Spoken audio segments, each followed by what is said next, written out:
महाराष्ट्रामध्ये जी काही पावसामुळे हाहाकार झालेला आहे, प्रचंड नुकसान झालेलं आहे. आमच्या शेतकऱ्यांचं नुकसान झालेलं आहे, अनेक ग्रामस्थांचं नुकसान झालेलं आहे.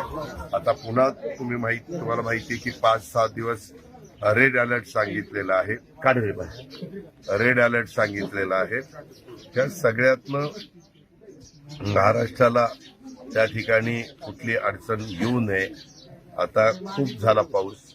आता सगळीकडं शेतकऱ्यांना त्यांची जी काही राहिलेली पिकं किंवा गेलेली पिकं ह्याच्याबद्दल मदत करणं, ह्या सगळ्या गोष्टी आता आम्हाला करायच्या आणि त्या पद्धतीने आम्ही कामाला लागलो.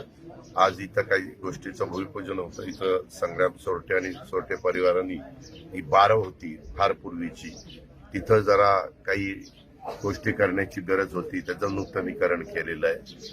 इतर काही बाबी ह्या कॅम्पसमध्ये आम्हाला करायच्यात, त्या कशा असाव्यात, कशा नसाव्यात, काय त्याच्यात सुधारणा असावी. इथले आमचे चीफ ट्रस्टी असतील, इथले बाकीचे त्यांचे सहकारी असतील, आमची ग्रामपंचायत असेल, आम्हाला कामं करताना साधारण ह्या सगळ्या घटकाला विश्वासात घेऊन आम्ही काम करण्याचा प्रयत्न करतोय.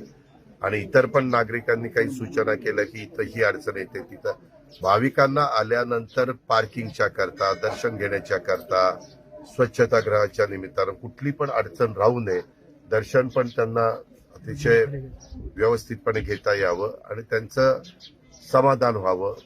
त्यांनी जे काही त्यांची श्रद्धा आहे, त्यांची जी भक्ती आहे, त्याचा आदर हा सगळ्यांनी केला पाहिजे.